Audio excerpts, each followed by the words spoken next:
5, 4, 3, 2, 1. Let's go. Who counts down from 5, Doug? This is I just wanted him to be very very aware of what time it was. You're setting the pace for how long everything in this game takes. Yeah, I should have paused between every letter, or every. So please describe what the weapon is that you just picked up, or about. Yeah, well, for me, I just picked it up, but secrets. So that's a wand. It goes by a lot of names. The Game Grumps have been calling it a sword in their playthrough. I believe you, for a long time, called it a pimp cane. That is correct. Yeah, so what it does is it's sort of your magical conduit. It will cast every spell for you, because we're going to get a lot of different spells as well, but also you can just hit stuff with it, which you'll see in a second. You just beat stuff with your wand. There's a lot of items to pick up in this game. Organics, can you please remind us about the items in this game and how they work? Oh boy. So, like, the main items you're going to get from enemies here, you've got recovery hearts as normal Zelda. You've got blue rupees are worth 5, yellow rupees are worth 10.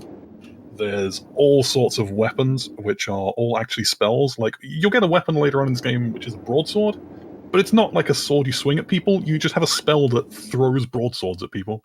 Because, this game makes perfect sense. Yeah.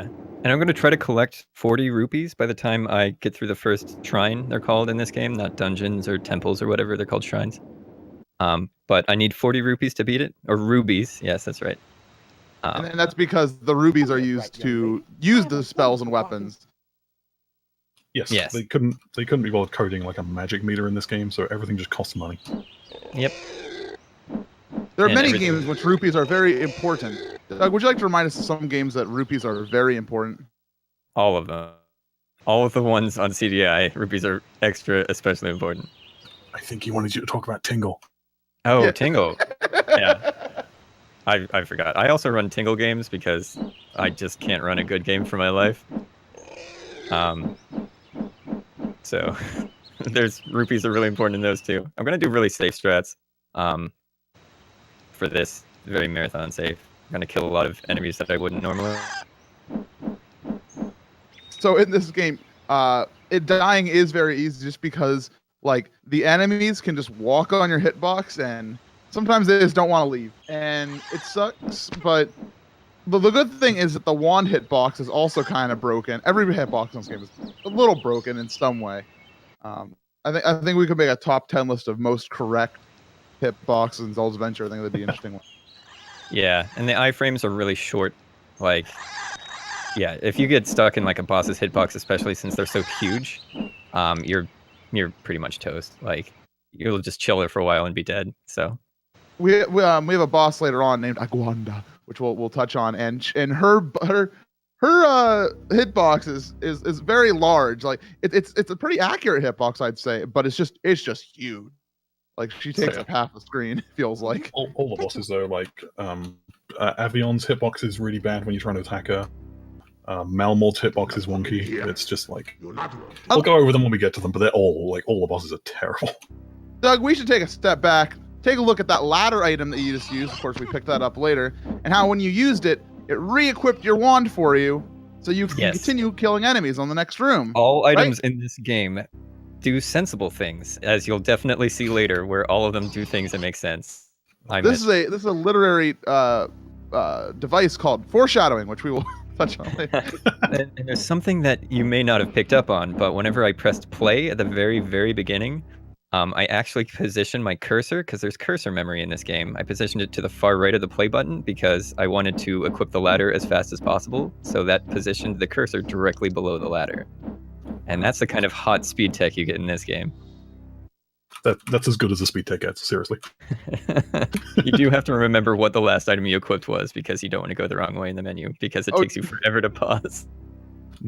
That's why I'm in third place. I don't remember my cursor position. I finally figured it out. Thank you, Doug. Yeah, that's the one. So I'm going to talk to this treasure chest. Well, it's going to talk to me. And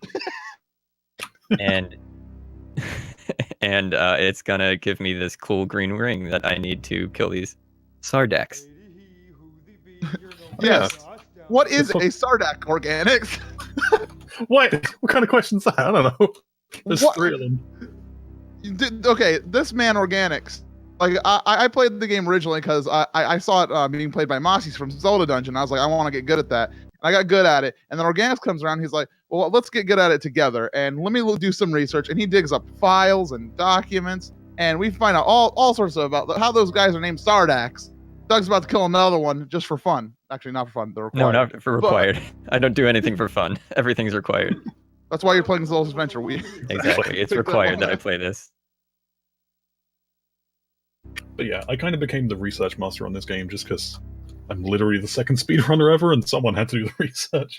So I did a ton of like route changes. I did research into enemies and like stuff like that. Of course, Doug's come along now, taking world record, and Doug's brought in some good strats as well that have like really improved things. Well, I brought in some strats. Let's not call them good. Okay, yeah, that's fair. You'll see that in a second. We'll get to that in the second shrine. No spoilers, and it's hilarious. And the best part of this run is in there. You'll love it. Yeah, like, Rob brought in strats. Doug brought in like route changes and strats. I brought in mostly just yelling at people to play the game. That was my contribution to Zelda's Adventure, and I feel proud of it. And you just got the big old red boot. What does the red boot do, Doug? Well, you look real good in it, and also it lets you walk on shallow water. Which there is only one instance of shallow water in the game, right? Well, there's one river. Basically, you're limited to this southwestern. Yeah, you're limited to this southwestern section of the map, sort of to, I think, tutorialize you and sort of hold your hand a little bit while you head to the first shrine. And then, like any good game, it becomes an open world game after that, after you get these boots. Because then you can go anywhere and get super lost and give up on the game, like probably everyone else did in 1994. It's time for a special segment here on Zelda's Adventure Run, and it's called the Lore Alert. So Tolemac, where we are playing in this wonderful world of Zelda's Adventure, Tolemac is apparently the southwestern portion of Hyrule. It's a region, much like Faron and Eldon as in the other games. This has been Lore Alert. Now, here's Lort, the first boss. It's a Lort alert. The Lort Alert. So Lort's a really interesting... Lort's an interesting example of a boss. So a lot of the bosses in this game follow fixed movement patterns, but Lort only follows it for like the first 10-15 seconds of the fight, and then just kind of does whatever the heck he wants. I think he falls back into it. He does, yeah. It's weird. But like most of them have very fixed patterns that just always loop, and Lort just does like this little bit and then walks randomly and then goes back to that same little bit again. Yeah, it's really like bizarre. He's one of two bosses that have sort of random movement patterns, at least at one point in their pattern. All the other ones are fixed, which is fortunate. But yeah, pretty hard. So he's kind of challenging. First shrine. Hey, thank you. I did not get sub 7, so it's a reset run.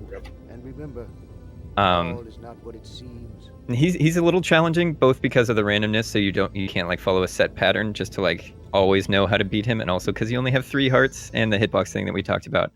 And I'm gonna do an intentional death after this cutscene as well. So do not panic, or panic as much as you want, but it won't be necessary. He also gives us 250 rupees. Oh yeah. Rob, do you want to explain like the death timing versus the screen timing and why we just do such things as death warping? Yeah, well, I mean, it's pretty obvious to everyone watching by now that screen transitions take absolutely forever in this game. So whenever you die in the overworld, it automatically takes you to your spawn point where we started the game, no matter where you're on the overworld, which is pretty annoying because it's a huge overworld. But it's pretty fortunate at the beginning of the game here, there's 2 death warps in quick succession just to get us back here, because it's quicker than having to walk like 7 or 8 screens to get back here anyway. I am sure, Mac, there's also a couple save warps later in the run. Saving and resetting is really slow compared to dying. But, yeah, so one mechanic in the game is every time you complete a shrine and pick up the shrine... What are they called? The shrine thing? The celestial sign? The celestial sign at the end of the shrine, that triangle thing that real human hands picked up in that cutscene. Every time that happens, you get a little stronger. Your defense goes up a little bit, and your wand power gets a little stronger as well. So like a true RPG. Yeah, and you also get another heart, another intentional death as well. But having all of that stuff later in the run, it's more valuable to do a save warp because it'll take too long for you to take enough. Also later in the run, there's a couple of places we do save warps. The enemies are a lot further away from where you like come outside of a shrine. When you come out Shrine of Rock there's like 1 screen transition until you can get to enemies, but later on it's like I think Shrine of Water, you'd have to go about 7 or 8 screens just to find an enemy. Yep. And what we're doing now is we're filling up this pitcher for Gleb the Thirsty, which is a way to key us into the 5th shrine, which is a little out of the way for now, but it's we're taking care of business before we actually do that stuff. This is proper speedrun routing, put to good work right here. Yeah. Do the work ahead of time. Exactly. So she gave us the Vial of Wind, which will be much more important. Or she will give us, I guess, because future. There it is. So yeah, we didn't take time in the first round to talk about weapons properly. There are some enemies in this game where you're supposed to use certain weapons to kill them. Generally, when you're attacking enemies in this game, they'll flash red to indicate they're taking damage, or if they flash blue, it's because you're using the wrong weapon. And like they take really, really low or 0 damage if they're flashing blue. Hitboxes get really wonky when you try and do that. But this is going to be important later because like we had to kill those Sardax in the first round with the green ring. That's their required weapon. Yeah. Coming back to the sort of wand power-up mechanic, since we haven't completed any shrines, there's no way for us to like use the wand to kill those guys. We've tried. But there's some enemies later that we can sort of, it's not quite sequence breaking, it's just item skipping, where we can kill them with our wand instead of having to suffer through like, multiple screens of going kind of out of our way to actually do something to pick up an important item that isn't actually as important as you might expect. Mm-hmm.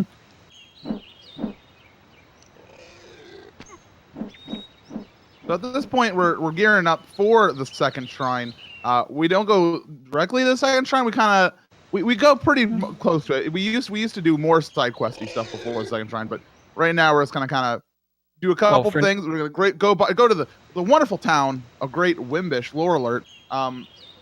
And it's a nice place where there's a man with a dog, and he doesn't like his life. Lounger and Frank, we will meet. Whoa, they have names. Yeah, boy. Lounger has a name, but it's Frank canonical, or is this a Douggernaught lore contribution?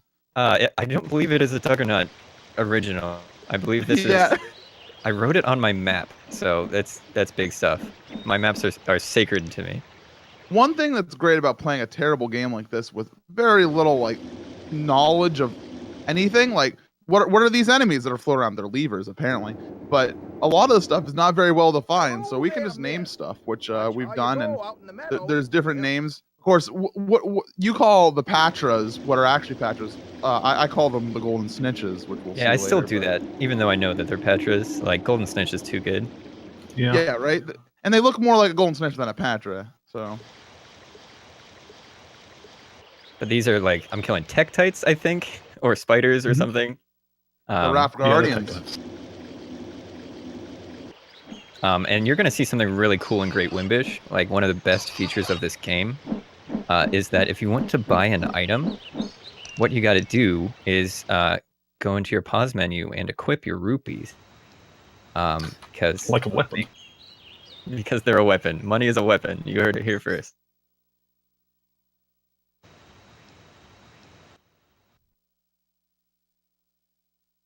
But what we're going to do is we're going to buy this blue ring, which is, it costs 20 rupees, and it's very good. It's very powerful and useful. And the trouble is, it's so powerful and useful that it's balanced by costing more than the number of rupees it takes to purchase the ring to actually use it every time. You buy it for 20, and every time you cast the blue ring spell, it costs 26 rupees. So, but the cool thing is, like, is there like a stronger weapon in the game? Like, have we found one that's like cooler and better? There's one, the hammer that you get in the final shrine does more damage than the blue ring.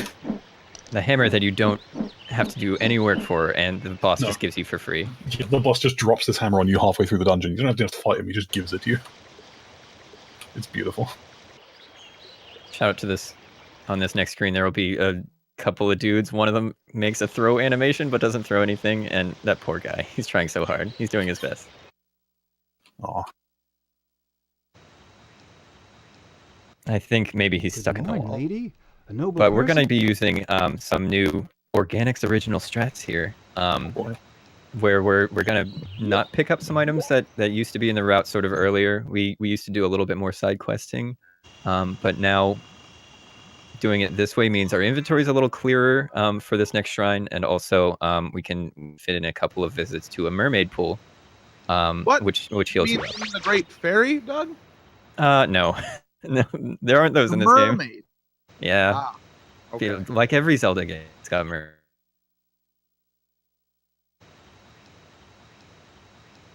Oh boy, Here we we're coming are. up to my favorite animation in the whole game. Yes, this sprite is only used one time, and it's here. Get ready in chat. And the sound loops in this shrine are legendary. You're going to love them. Thanks, chat. There it is. Good job, team. Shout out to that being enabled here. Yeah, So they're coming using up, I would say we should talk about Noise Skip, a very legendary strat before it happens. Oh, so we people know will what have to expect. plenty of time to talk about that. Fear not. I don't think we will. Really? Well, first I have to go down and kill this Vire and pick up keys. Can we talk about some keys for a little bit? Oh man, I know keys that are my favorite organic is- topic in this game. Let's go. So you know how like they didn't bother coding a mana meter in this game? Everything just cost money. They coded a key counter in the inventory that's 2 digits long, so you can hold 99 keys if you want to. How many keys are there in this entire game? Remind me, MC. Isn't there only one? There are There's two. 2 keys. There's two. There's two There's in this two. dungeon. There's two. They're both in this dungeon, and you can't have them both at the same time. You have to use one to get to the other. They coded And- the 2-digit key counter for that. Why? Well, so you Doug, opened what it are up. you doing? Oh, so this is Noise Skip. We could have gone 7 screens out of our way and picked up a magic spell that would kill this guy in 4 hits, but because this game rules, it's actually much faster to hit him 289 times with this wand over 1 minute and 47 seconds. Because why not? I love that you memorized those numbers. Yeah. Look. But This is Doug's contribution to the route, by the way. yeah, this is what I did. This is what I did for the route, and I'm sorry. But I found out. So if you go back later, like I was in this shrine later, like after I had done I think like 4 or 5 shrines, and I was hitting this dude with the wand that had been powered up a few times. And I found that I could kill him about 17 hits or something. I was like, this is pretty cool. Like we can just do this in the route instead. And I didn't realize about the wand power up yet.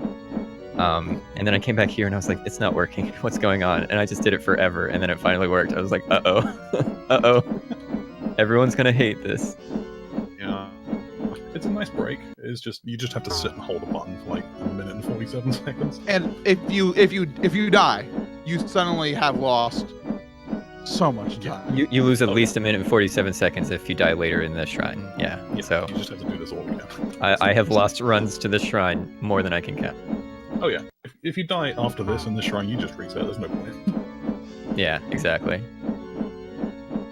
Like I did a run in practice to make sure that I was derusted and stuff, and it was like 114 and a half. And I had to do Pole's voice twice. And he's Pole's voice. The spell you get is noise.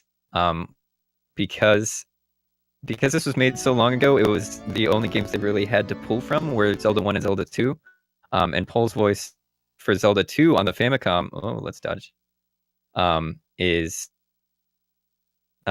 you have to use the microphone to kill it, because the Famicom has a microphone on the second controller, but we didn't have that on the NES, so they changed it to arrows. Is it the time to talk about compasses? Yes, it is actually time to talk about compasses, because compasses in this game work like compasses in every other Zelda game, right?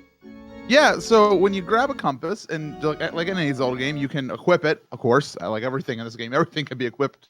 But when you use the compass, it will warp you to the dungeon. So if you're like in the overworld, and it's like, man, I need to do Shrine 2, you can just whip out, Compass 2, use it, and suddenly you're at Dungeon 2, which honestly is one of the best and coolest like things about Zelda's Adventure, to be honest with you. I think at least that is for me.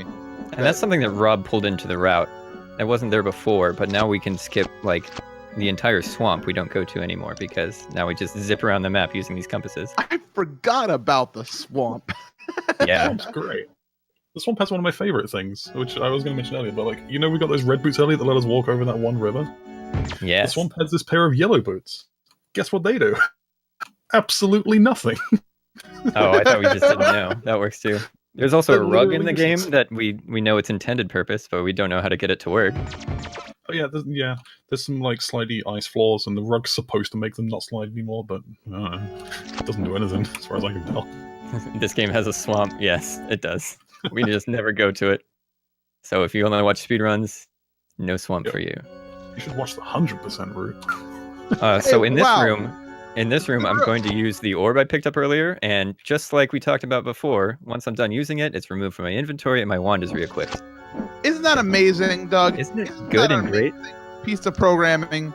Beautiful feature. I cannot foreshadow what's coming enough, but this is great. This is wonderful. It's definitely not this knife that I'm about to pick up, though. Oh no. Yeah. Because this is just another item you have to use, right? You go equip Right. the knife, it gets you out this room. It's removed from your inventory. You don't ever have to use it again. You don't have to swap back to your wand. Exactly. It's perfect. Beautiful programming. It's so frustrating. They literally have a mechanic in the game that they use unequipping items and re-equipping your wand for you, and yet it happens in one room, and then the very next room, nothing. Look to your Nothing. dreams. 100% wouldn't take much longer than any percent, because it would really just be the any percent route plus like a little bit of a fetch quest near the end. Yeah, I spread the fetch quest throughout the game because rupee count gets important. But, Yeah. I'm the only person who's ever done 100%. It's very loosely defined, and I think I did it in like an hour and 50 minutes. And I've Yeah, already and that done, was on like, the 2 old attempts route ever. as well. Yeah, Yeah, that was I think when, it could like, be done in like 130, 140. that's when 120 was a dream, I think, Hmm. for any percent. I should give you that route. I'm sure you could do it in like an hour 20. Aw. Oh, he's stuck Get some in. good heart drops from those previous Stalfo, and Yeah, these Stalfos are being really kind. They know I'm in a marathon. especially because they're obeying all known 3D physics right now. I love how you can just hit them from like below. I'm also good. super rich right now. So, Nice. Blue yeah, ring. it's pretty handy. Yeah, the blue ring's about to do some work. You guys ready? Yeah, you're about to see the blue ring in action. It's crazy. So these enemies, I refer to as brain crabs. I don't know what they really are. They do a ton of damage, and they move really quickly, and they shoot projectiles, and they are the worst.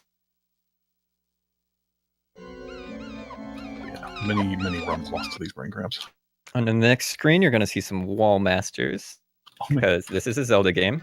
The Will Wall we Masters see we Wall didn't. Master? Oh, there it is. Yeah. Didn't know they existed for like the first year I played this game, and then one day I stopped in that room and a Wall Master appeared, and I Yeah. freaked out. Lol. Yeah, that was a really spooky room. I didn't want to spoil it, but the second brain crab room was almost a problem. Hmm. Here's our second boss, my Paskinard. lovely. He's Come, some kind of sit jester and with a rest. wolf head, I think. I don't know. Let me give you one Yeah, so more he's also like a test. claymation model made by that guy on staff that makes things. It's amazing that because they still have these like in a storage locker somewhere. Like the bosses of Zelda's Adventure are like claymation figures that, and I've seen like the higher quality pictures of them, like not in Yeah. the game, and they look so cool. Like Yeah. So this is a That's really real inspiring. game. I guess we didn't talk about why this game exists. That's come up in chat a couple of times. But there was a while where Nintendo was working with Sony to work on a disc system for the Super Nintendo, and their plans sort of fell through because they went to work with Philips instead to make the same thing. And that also fell through, but through some contract magic, Philips managed to maintain some rights to make some games using Nintendo characters, including Zelda and Ganon and Mario. There's a Mario game system as well. And so the other two games, one of which you will see in this marathon, Faces of Evil, Wand of Gamelon, you'll see Faces of Evil played by OC. Those were made sort of concurrently and released concurrently, and they use sort of a more Zelda 2 type of side-scrolly type stuff. And then this one is more Zelda 1 based. It came out third. It was in QA for 2 years, believe it or not. What? Yeah. Wait, it what? might have been lost in the mail for 2 I years. didn't know about this. This thing was in QA for 2 years. Yeah. Yeah. So by that point, the original developer wasn't Hail, with Princess the company Zelda, anymore. friend of So Sherlock. all of their I am Sir fixes Basil involved Diplomat, just and Sherlock removing has sent me content, to assist you. which is why it's sort of in a weird, broken mess of a state, and why it doesn't live up to all of the, I'm going to put this in air quotes, hype that was going into it. Like there's some old magazine articles and stuff about like, oh, it's going to be a huge open world. It's going to take you like 13 hours to beat, and it's going to have 130 different NPCs to interact with and all this stuff. And really, no. I There's mean, not 130 much of NPCs that. were like half the time all they do is they say, "Hi, how are you?" And then Oh, you hello walk by there. him, and that's about it. Yeah. So I picked up from Sir Basil. He gave me the broadsword that we talked about earlier. We don't actually need it, we have determined, but it's so close to the route anyway, it's worth getting because it does save enough time. Yeah, it's like 2 screens off where we're walking anyway. And then I'm going to sort of, I'm going to get a feather from this guy. I'm sort of using him a little bit. I would like Walden to give Sop. you a feather Yeah. as a sign of Also known as a lover boy. affection. This will take you Yeah, to new so heights. we're sort of manipulating him a little bit because he just wants to love us and give us stuff. And we're like, yeah, stuff, sure. And then we leave. It's a little mean. I'm going to pick up the log boss art because it's marathon. The feather we just got is also a weapon. Don't ask. It won't really take us to new heights, as the man promised. Instead, it's a weapon that's required Actually, for one enemy. I think isn't the feather required to enter that shrine? No, I've scienced Oh yeah, that. you did test that. Yeah, never mind. Yeah. Hey everybody, boo boo boo! It's lore alert time. The feather that you just retrieved is actually the feather of a boss. Like, because we have a boss, it's a bird coming up, and it dropped Yes. that very own feather. And as it turns out, that boss is weak to its own feathers. Yes, imagine that. So yeah, coming up, a little bit of pre-hype for that. Anyways, you got an extra heart container, marathon safe. So and- yeah, there are 4 extra heart containers scattered throughout the map. 2 of them are conveniently located enough in the route that we can pick them up if we want to.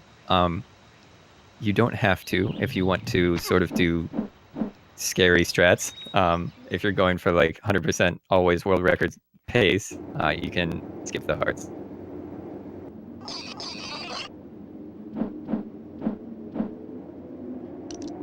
And then we're going to come up on the screen pretty soon where we would have picked up the noise spell. There's this lady in red that will shout at us and say, hey, I've got this spell for you, and we'll say no. Just there on the right now. But this is how far we would have had to go kind of out of the way before the Shrine of Illusion to get that spell. And I mean, if there were instant screen transitions, it would probably be worth getting, but since there aren't, it isn't, so. There are efforts to kind of have that happen, though, like kind of mod Zelda's Adventure, or at the very least emulate it properly. Do we have time to talk about that when now? we get our HD version, then What we'll foolish have human all of that comes stuff. this way? It's Talk about emulation. We do have an emulator that runs this game to some extent. Like, the game runs, it's not speedrun legal because screen transitions on the emulator are way faster than they are on real console. And also, the emulator just kind of crashes whenever you die, which is quite frequent if you don't know what you're doing in this game. So, yeah, it's definitely not, like, speedrun ready, but if people want to play this game casually, you can pick up an emulator, and we have, like, cheat codes that will give you infinite health just to get rid of that death crashing bug. I am currently playing on original console. I have a Philips CDI 220 sitting, well, not quite next to me, but it's pretty close. It is the size of a small dog or a If anyone in cat. chat remembers what a VCR is, it kind of looks like one of those. Otherwise, it's just a giant metal box that's very heavy and hard to fly with, which I learned recently. Yeah. I need to get one of these portable models. Come So in. there are Sit portable with me. CDIs that are like not much smaller than the real ones, to be honest. The size of a reasonable sized cat. They might be a little easier to fly with. All right, so this is going to be the Shrine of Air. It's the 3rd shrine. Starting off, there will be some tornadoes that we're going to have to skip because we didn't pick up a calm spell, which was in the Moblin Head Inn where we picked up the dagger, which we didn't really talk about. But I was inside an inn at one point before Illusion, the 2nd shrine. Yeah, the calm spell is on the route, but it just costs like 100 rupees, and rupees can get a little tight sometimes in speedruns, so we always skip. Yep. And then I'm going to pick up this bow coming up, which is really important. It's required for 1 puzzle, because there are puzzles in this game, starting with this shrine. And it is also required if you for want to call them puzzles. It's also required for 1 money farm, which is in the 6th shrine.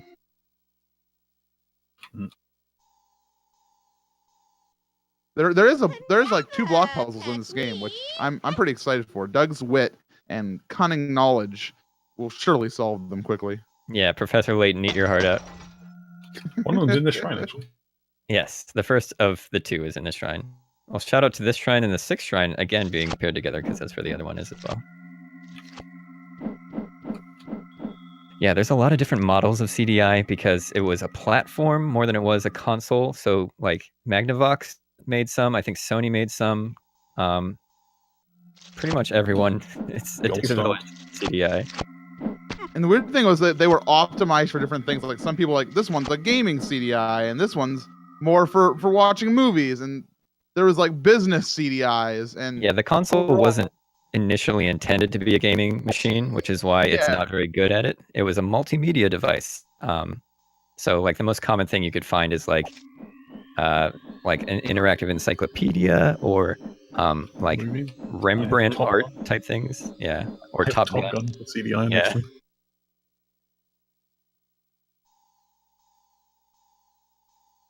And in this shrine is where the most sort of conspicuous example of vacation photos appears. It'll be much later, but I'll try to point it out when I get there. But the delay's a little confusing. As you fight these very well sound designed enemies, like their sound design is on point. The little noise that they make.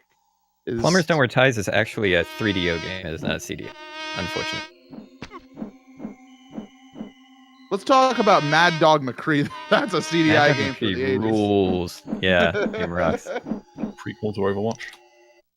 It's very good. Yeah. Well, coming in from it, people saying McCree so many times, I was very confused. Whoops. Interesting. Second only to Who Shot Johnny Rock.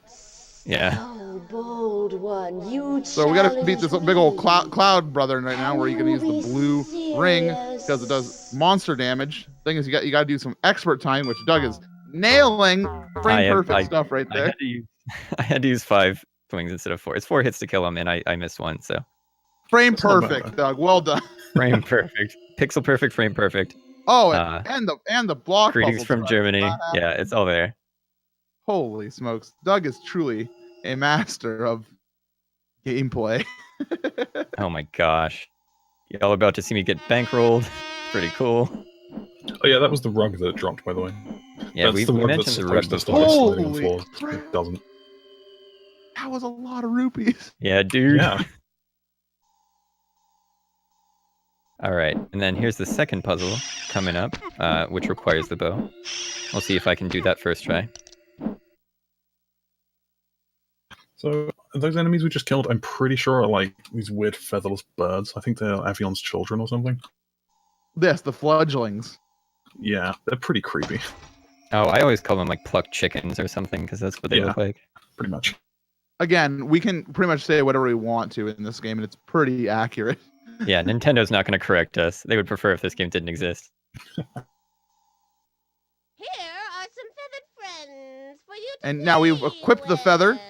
preparing for our fight against Avion, Doug's fight.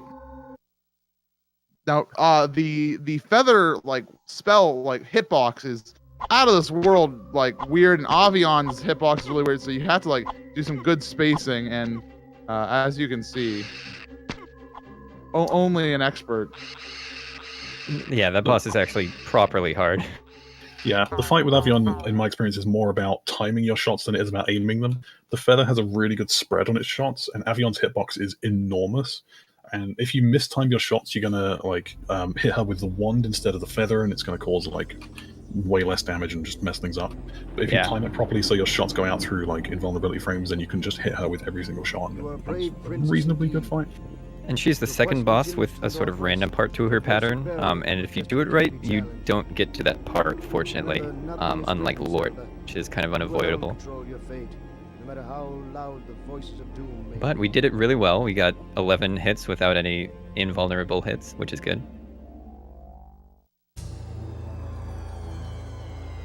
Alright, next up we have to go to the Shrine of Destiny, which is the best. It's the bestiny. It's It's a run killer for sure as well. It's just got some really tough enemies in it, and some kind of precise. I'm not going to call it platforming, but it's kind of like platforming. Yeah. Honestly, I think Shrine of Destiny is like the difficulty high point of the run. Like it definitely like scales up. Like 1's easy, 2's a little difficult, 3's harder, and then Destiny is like it's difficult. Then Destiny's 5 goes back to about like Dungeon 3 levels of difficult. Yeah, 5 is pretty hard, but it's not like impossible, I guess. Yeah. And then the final 2 probably shrines the are a best joke. Absolutely a joke. Yeah, Oh, yeah. it's either they gave up or ran out of money, or that's where the most content was removed. Is in the last 2 shrines. They're basically, if you can get through the 5th shrine, you're kind of home free, unless you're me, and it's a race, in which case you die in them a lot.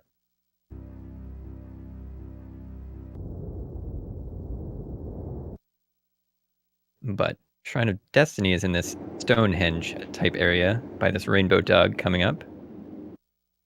We actually passed it on the way to the Shrine of Air. What foolish Rainbow dog is the best. Rainbow dog is OTP. And in the second screen of the shrine, we're actually going to meet some Pole's Voice again. And since we still didn't pick up the spell, we have to do some clever maneuvering to avoid them. Or not. I mean, we can do whatever. It's your choice.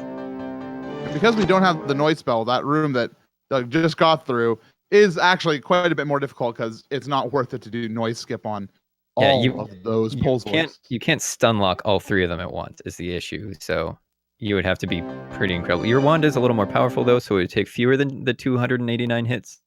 But not. It would still not be fun or worth it. Yeah.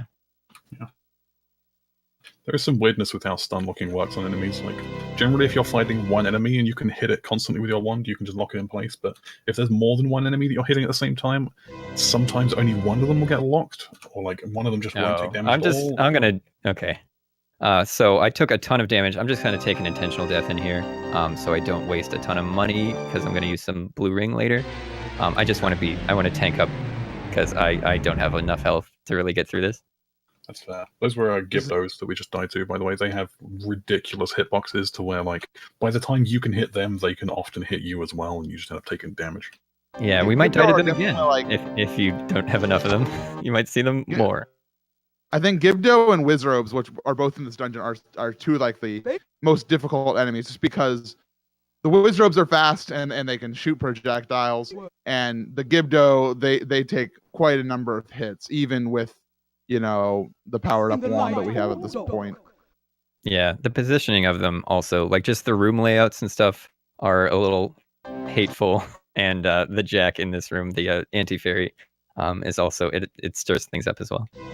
Yeah, so the bouncing enemies in the room where they kind of bounce around like they're like jacks, anti-fairies from Zelda, or in some cases bubbles. They're very interesting because if you watch how they move, sometimes it doesn't quite make physics sense, but they do their own thing, and they have hitboxes that are very annoying, very, very hard to deal with, especially in the room coming up where we have one that spawns every time you defeat a Gibdo, so that can be challenging.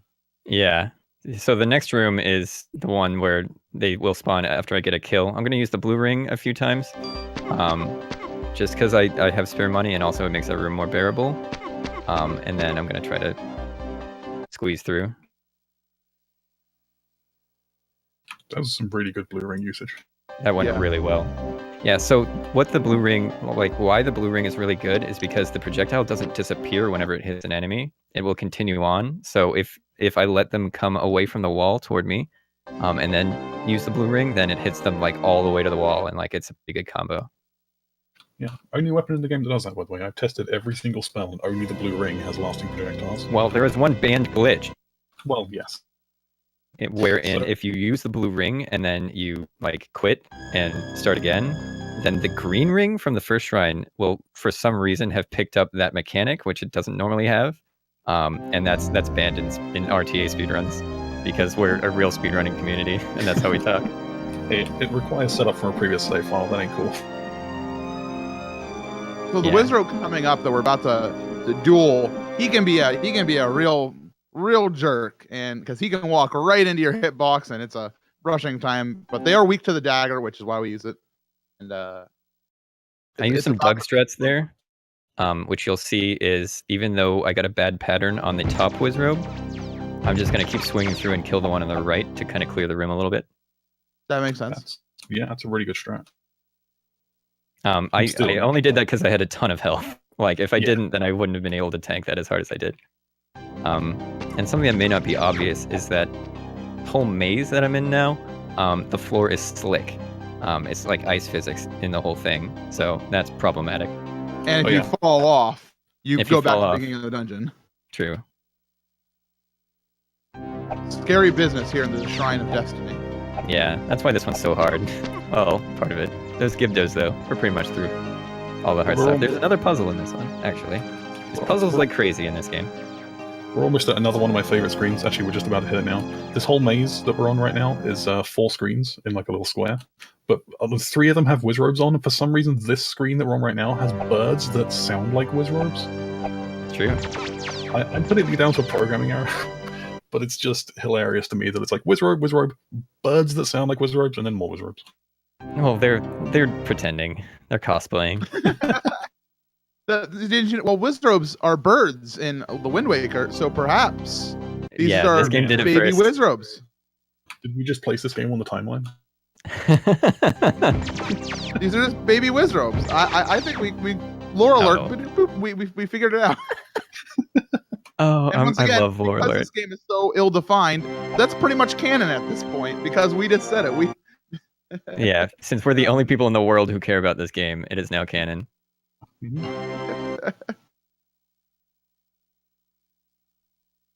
All right, so coming up is Malmord or Meme Lord, the Shrine King of the Destiny Shrine. She's great because she hides in the floor, and she can still hit you with her hitbox as if she were standing, which is the best. You can't hit her. You cannot hit her. She can hit you. Yeah. She has a fixed movement pattern though, and it's not too difficult once you learn it to get a pretty quick cycle on her. By the way, I gold split illusion, just FYI. That was pretty much the quickest cycle you can get on that mod as well. Yeah, that was kind of the quick kill. And we're gonna meet our buddy Gaspra again.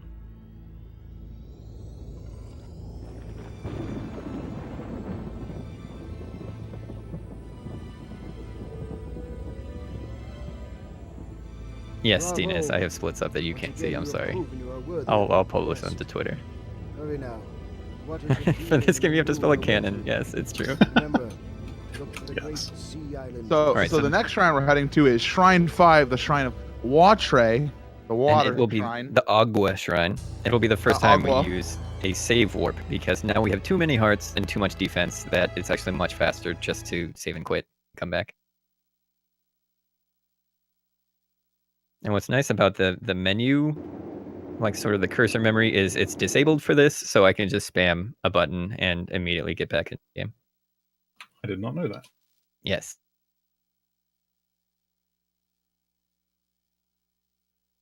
This is how great our speedrun community is. We're like learning tech during a marathon. Yeah, every time there's a marathon, someone learns something.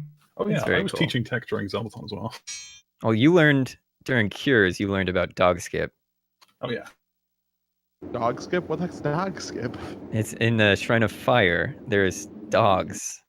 There's 3 dogs, and you only have to kill the last one, but it was thought you had to kill all 3. What a blacksmith skip. I think maybe you just learned. I think I just did. Or I think maybe I knew, but I didn't know. Where is this game on the timeline? It is repressed, unfortunately. There's a dialogue in the Hyrule Historia that says that like some games are not found on the timeline, and they reference the broadcast style of these Zelda games, but what they're trying to say is low key, this is not canon. This is not allowed. In this cave coming up, I'm gonna do Harp Skip, which is a joke. We just don't want the harp to clutter up her inventory. What the harp does, do you want to go into that? It's an escape rope. It's if you're in a dungeon, it just takes you to the start of the dungeon.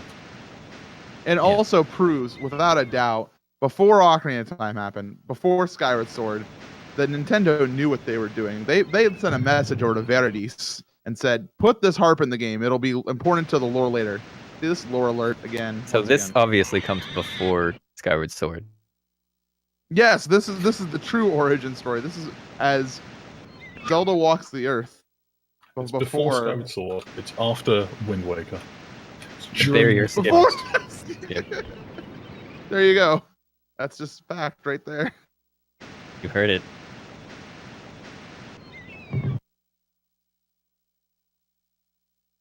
Oh, yeah. So I'm going to pick up another optional heart. Yep.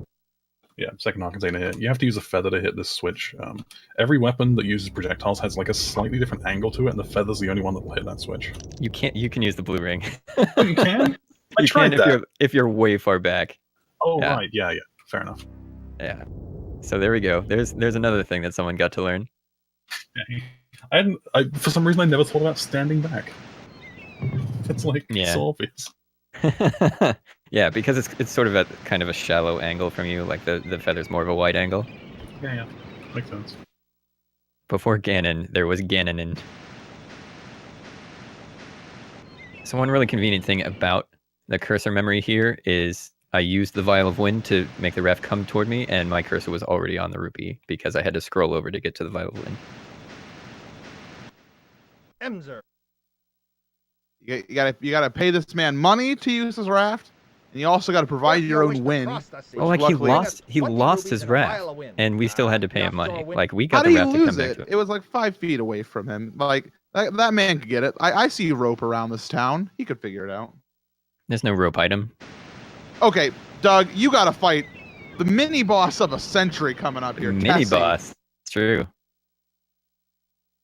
I And hope you guys ready he's- as we Wind Waker through this screen. Yeah, welcome to my playthrough of the Wind Waker. Oh, God.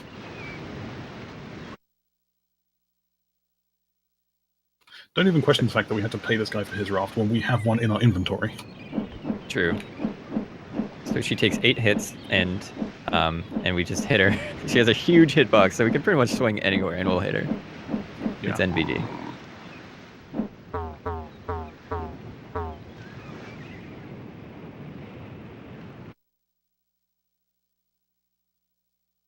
Yeah, the King of Red Lions has definitely looked a little better than this, for sure.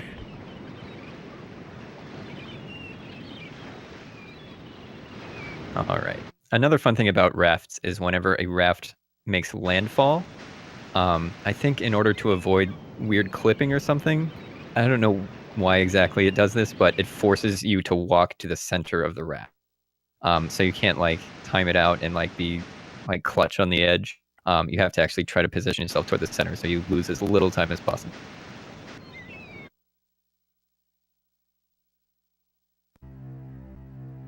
And then this shrine has some fun spikes in the wall that'll just come out and stab you for fun. And they're completely random, so they're very fun. Runs have been lost to these spikes before. Yep. There's one that is named after one of the runners. At least in my head canon. My head Ganon. Sure. And then we're gonna pick up a plank. Guys, remember planking? Oh my gosh, why would you do this?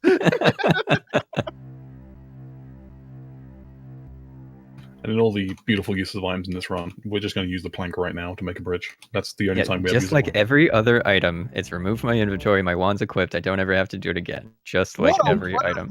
What a wonderful mechanic. I cannot post shadow this enough. Alright, and then we're gonna meet the first of 3 Kelpies. 2 of which are required to kill.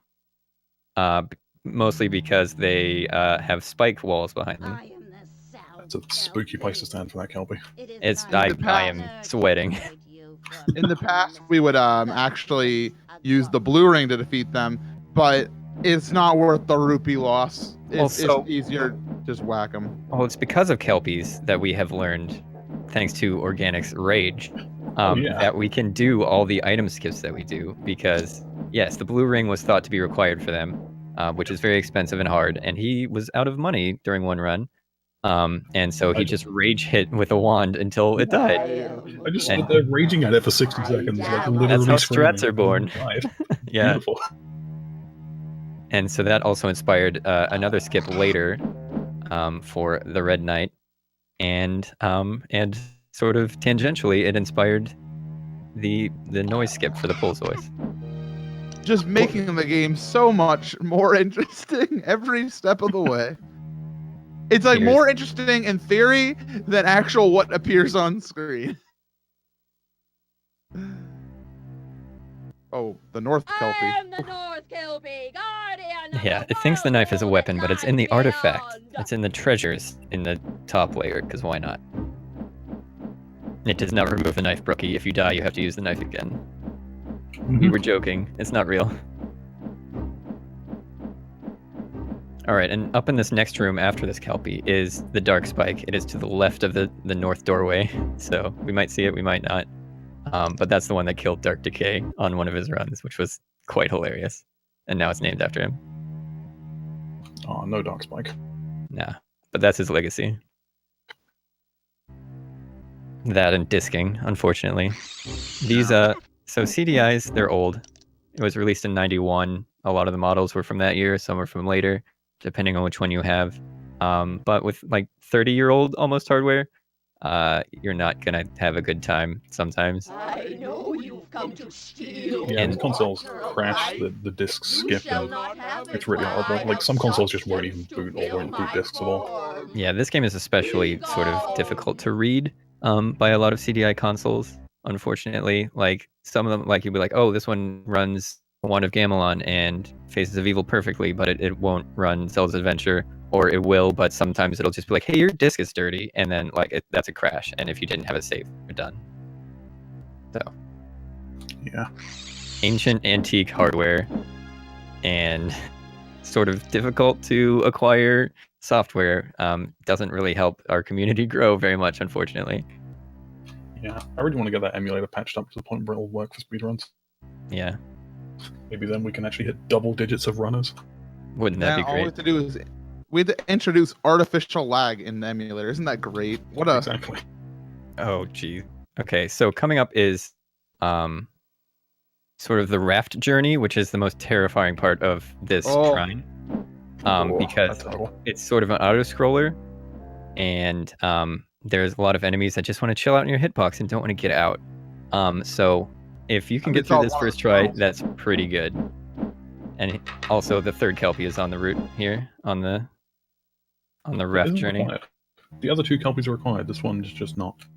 Yeah, since it's an auto-scroller, it can't, like, stop you, I guess. Or, I mean, it probably could, but it doesn't. Mistress, the mean, they stop you with wonderful testing. Agwanda. Yeah, exactly. That's why I immediately corrected myself. Now these fish that we're The fighting fish. right now, they can They're be ornery. jerks. You got to be careful. Yeah, they're not very good. They can kill runs for sure as well. Like, I definitely have had world record pace runs that were just toasted by this Raft Journey. Especially those fish. It's a Zelda game because you play as Zelda. It's one of the only two that you can. It is one of the only two Zelda games.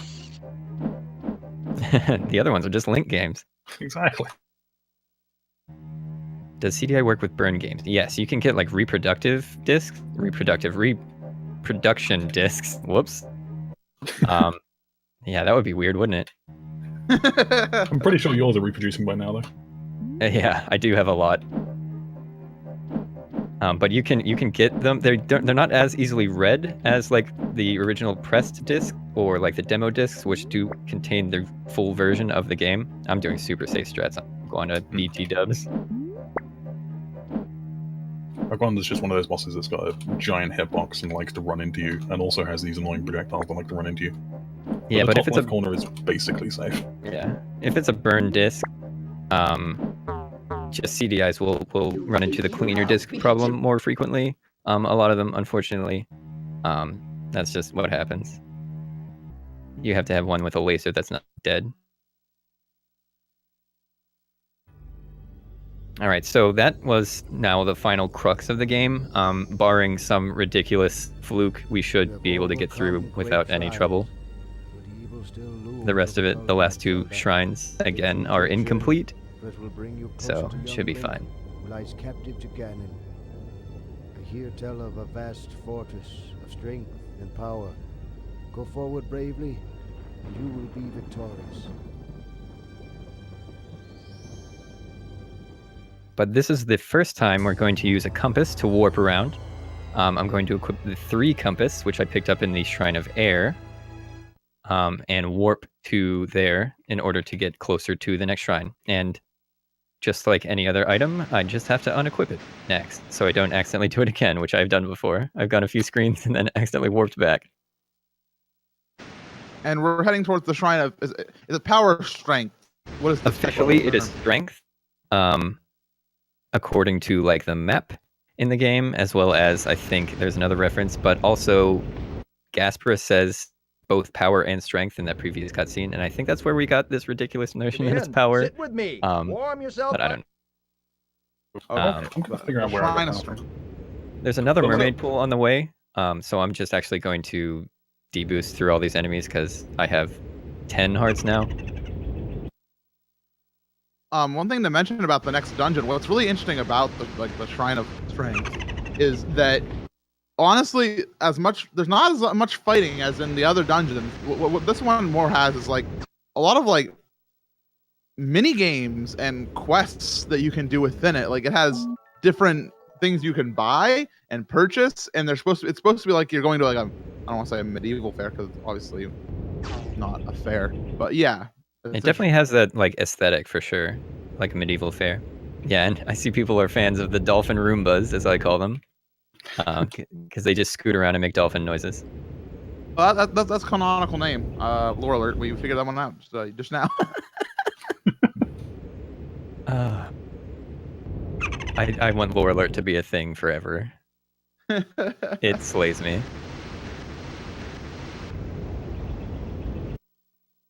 This is not a Nintendo game. This was published by Philips, but contracted out to a company called Veritas, which shockingly doesn't exist anymore. It does have the official Nintendo seal of approval on the case, though. It does. It's God knows licensed. why. It is licensed begrudgingly by Nintendo. And never spoken of again. Yeah, definitely you won't find this in the Hyrule Historia. You'll find it in the Ptolemaic Historia, because that's Camelot backwards, because why not? Just imagine if we could speak to Miyamoto, and the first thing we would get to do is ask him, how do you feel about this? And whip out a nice, fresh, sealed copy of Zelda's Adventure out of our back pocket. He would enjoy that one, I'm sure. He would explode, I think. He would make a face like, nah, I don't think this is, and then he'd walk away other direction, anywhere else. Thing where he starts to give a thumbs down, and then he just wouldn't stop. He wouldn't turn it into a thumbs up.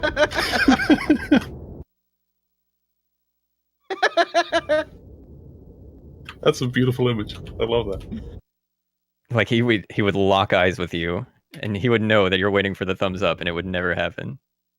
And you just have to walk away, or else the thumbs up would never end. Or thumbs down would never end. Oh, you bought the red ribbon. That's useful for later. I didn't buy the flower. Yeah, so I needed to buy that red ribbon for 50 rupees. Cause Up. Lore alert, come in. because there's an enemy later to whom it belongs, and he will think that we stole it.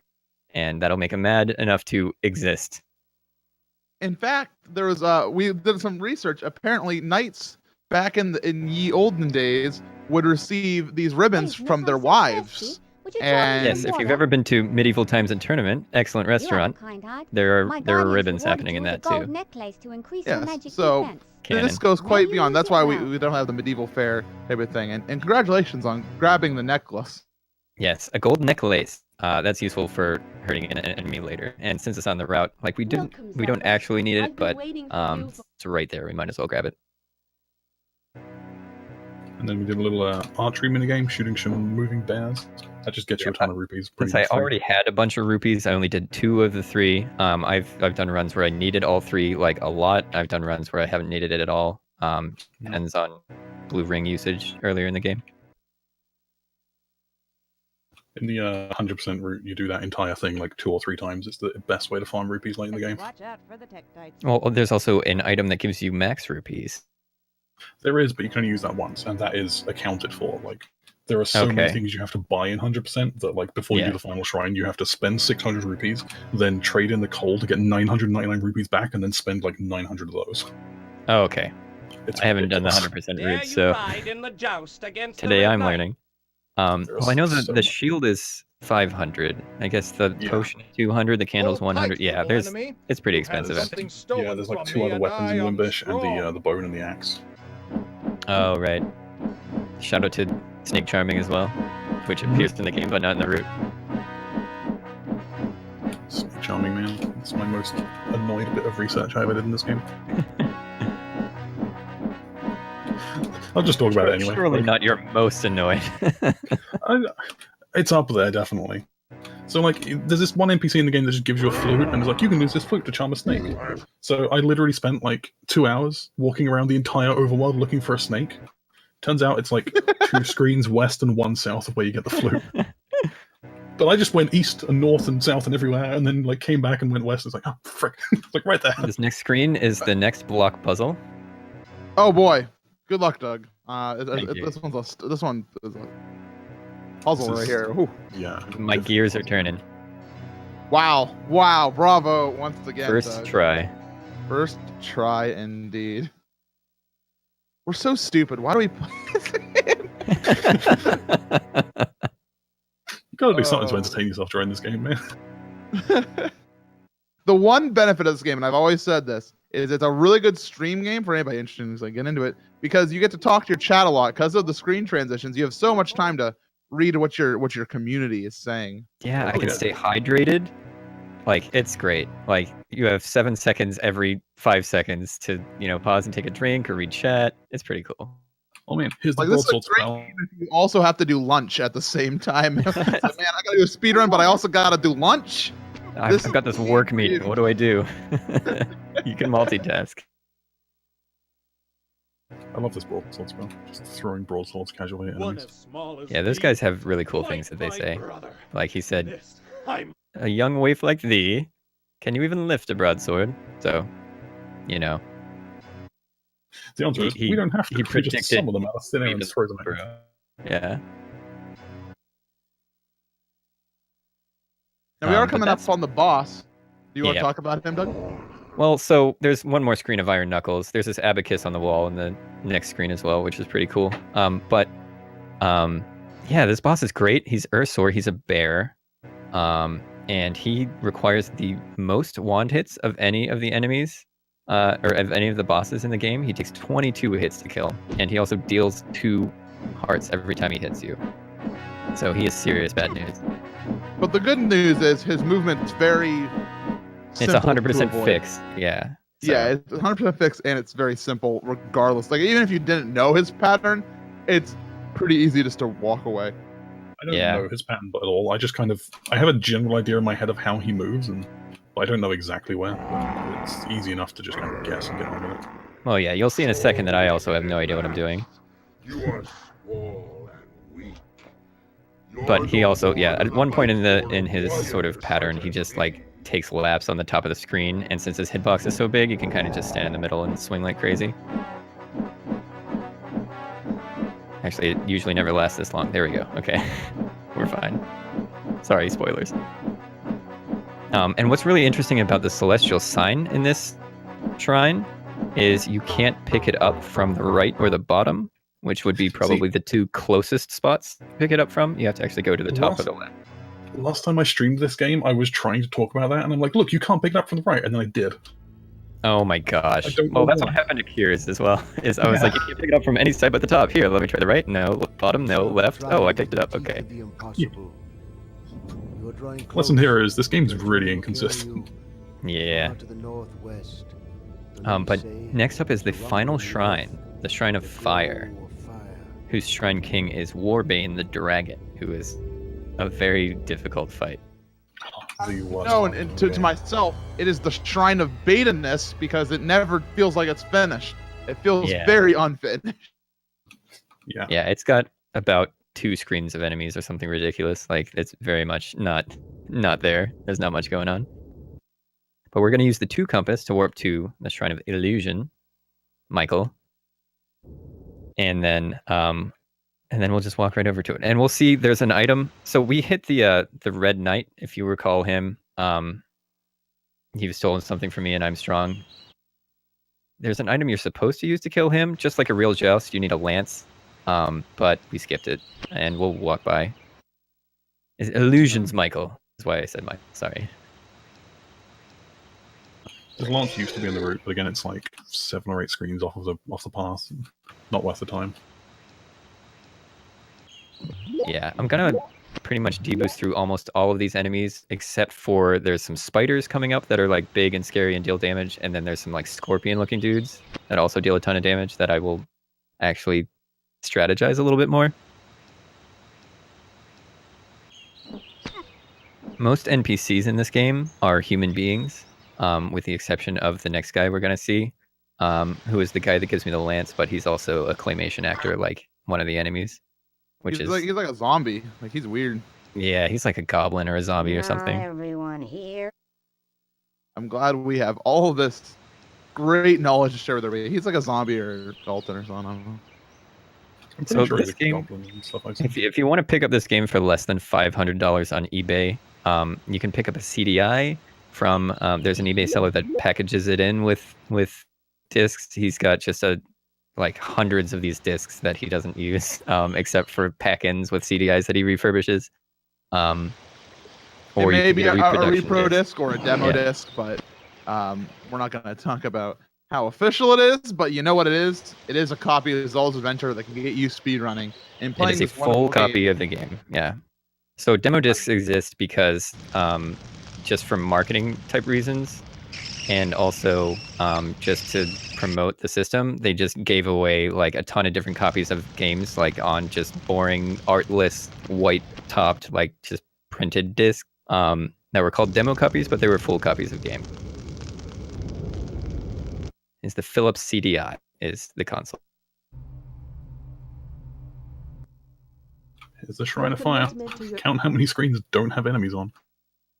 So we Those used to two. think there are some blacksmiths in this. They'll be on screens with anvils, and they'll talk about being blacksmiths. They were once thought to be Begone! required to I kill, but you don't blacksmith actually my have to. And on the second screen, you'll see that a new skip that I found during my DRUS Feel runs. Oh, wow. Yeah, That was interesting. Nice.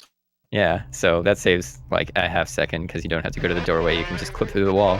And that kind of mechanic will come in here in a sec. You'll see it pretty soon. So I just want to mention as well, like, on the screen we just came off of, there was a little cave on the left side, and you might have noticed in other shrines, like especially Shrine of Illusion, there's like doorways and things that we're not going into. Like, we always follow a very specific route through the shrines because it's the quickest route, but like 90% of those aren't even real doors. Like, they don't go anywhere. There's no like rooms that we're skipping. They just don't exist. Yeah. Like we tried turning off clipping in the emulator, and like also like inventing teleport cheats, and trying to get around, and like everything's been really properly removed entirely. Like we can't find our way into anywhere. We've tried so hard. You can't clip, like you can't, there's no barrier skip. You can't get into any shrines like out of sequence because the loading zone just isn't there until you beat the previous shrine. It makes me so sad. That was always like my dream goal, was just if you can get into Shrine 5 or no, Shrine 6 early, you can get everything you need to beat Shrine 7. That was like always my dream for speedrunning this game, but no, there's just no loading zone there. Yeah, Here, and here's Warbane where, will not yes, that's Warbane the boss, and this is where he gives us the best item in the game for free without any work whatsoever. He doesn't really even go into detail about why he's giving it to you. It's just, you know, he threatens you. He's like blah blah blah blah blah, and then hammer. Yeah, maybe it falls off his belt or something. I don't know. That tool belt that the dragon's wearing. Yeah. Yeah, the sound design in this dungeon is also something that we should mention because for some reason, not only do they choose like enemies like birds in the Shrine of Fire for some reason, but they also chose very strange sound effects for said enemies. Yeah, like birds that like make laser sounds and stuff like that. Like it's just nonsense. It's pretty great. Oh, that dog. Yeah, that dog. He I was gonna gave do you a dog big skip bite. and then I didn't. But yeah, he took a bite out of me. I've died to that dog before. Yeah, they do like 3 or 4 hearts per hit. Yeah, he hit me hard. And the hardest screen in the dungeon's coming up, or the shrine rather. And it's these bellboy monkeys. They deal some damage. Ooh, buddy. Oh, okay. Just throw fireballs. It's the best. Yeah, they throw fireballs. They deal a ton of damage, and embarrassingly, he Oh wow! Oh wow. he had the martyrdom perk equipped, and he got me with a fireball right as he died. And that almost never happens because this shrine is super easy, except for that. Yeah, death in this shrine is just embarrassing, to be honest. Yeah, so here I am embarrassing myself in front of however many viewers there are. I apologize, but it's like... No, it's true. You're not wrong. But I get to show off this cool skip again. Be gone. Yeah, only in a marathon or a raid, exactly. Yeah, Or let's both. go, Doug. Shrine of Fire Part 2. Yeah, I just wanted to show off how great this shrine is. We've got to make sure we show off how few enemies there truly are. Yeah, so hello to everyone watching this in the future on YouTube and how bad I am at this game. So Doug is actually... I'm going to toot his horn for a second, which is a very strange statement. He has made this game way too efficient. Like before we couldn't get sub 120, and now his time... What's the world record right now? 112.56. And you consistently can get runs right around that 115 mark, which is absolutely amazing in a game where as you saw with the monkey, one dumb stupid hitbox malfunction, which happens frequently, can end up with easily 2-3 minutes of time. I'm still on pace for 115 or so. Yeah, that's amazing. Yeah, so and that's during a marathon run. My PB is 119, and that's second place on leaderboard. And that's by far the best run I've done. I've never beaten a 120 before. Yeah, you threw me under the bus. You crunched me into the dirt with that run. It was awesome. I don't even know how, man. That was ridiculous. Oh, I died on the screen right before Avian, and that I just was playing catch up the whole rest of the game and doing dumb strats, and I kept dying to try to save time.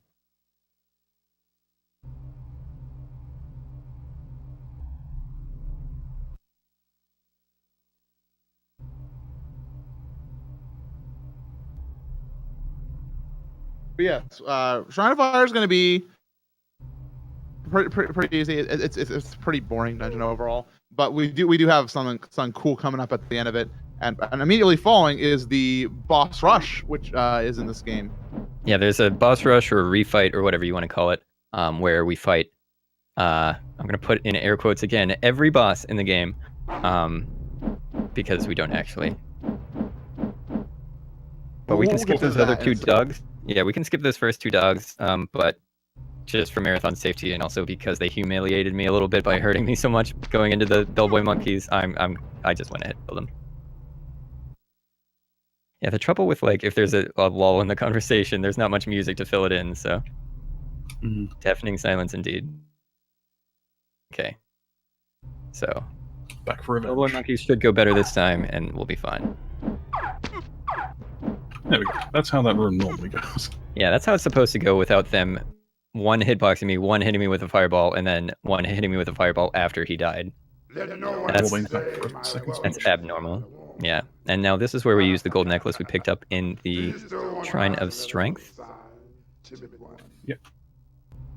To kill a sailor monkey with a bow and arrow, because why not? I always thought of him as a chef, but it could be a chef. Whatever. Yeah, it could be canon. Either I way. thought him as a chef as well, but I mean he's a chef with a bow, so who really knows? So here's Warbane. He's the boss. He's very hard. Very, very hard.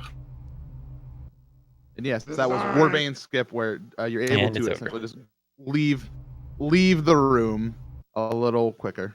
Yeah, you can just kind of clip through the wall there, just like we did earlier in the shrine, because that got through QA somehow. It's another accidental discovery of mine that ended up in the route.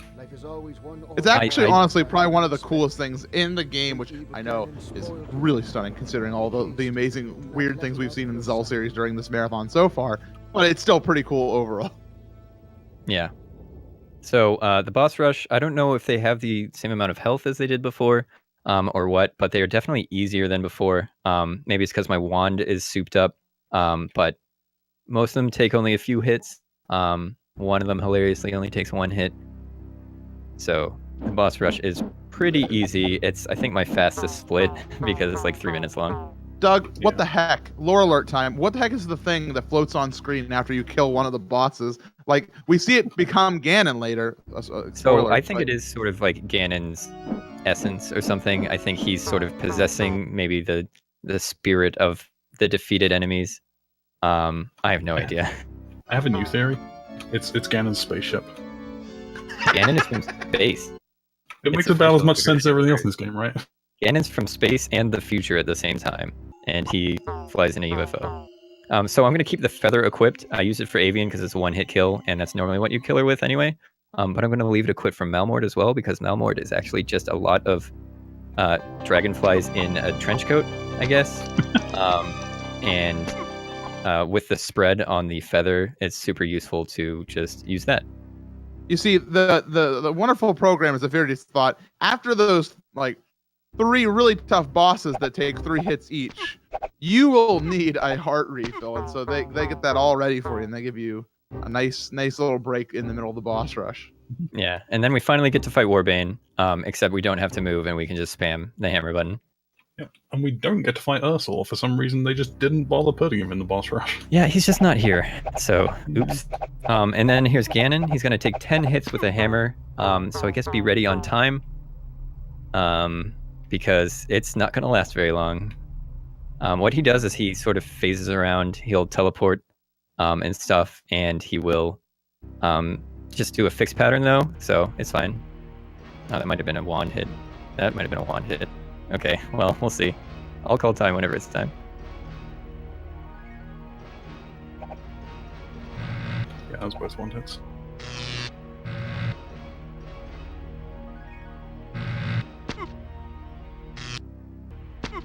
You can't get 2 hits.